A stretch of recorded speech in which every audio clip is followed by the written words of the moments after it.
Sa pool sa CCTV ang pamamaril sa isang duly elected barangay chairman sa loob mismo ng kanyang bahay sa Aritao, Nueva Vizcaya. Nakaalerto si Russell Simorio.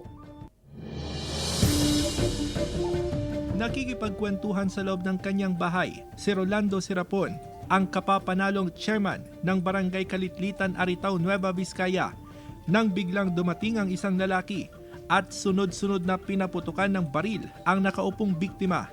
Dead on arrival sa ospital si Sirapon dahil sa mga tinamong tama ng bala ng baril. According sa videos na pinanood ko, 5 putok lang. Pero mga bala nakita 6 to 7. Ayon sa investigasyon ng pulisya, sakay ng motorsiklo ang gunman na mabilis tumakas matapos ang pamamaril. Maaring pinagplanuhan daw ang pagpatay sa barangay chairman.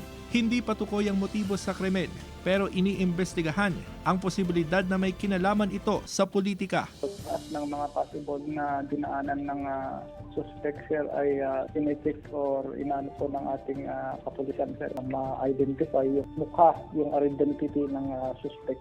Ayon sa pamilya, walang nakaaway o natanggap na death threat ang biktima bago ang pamaril.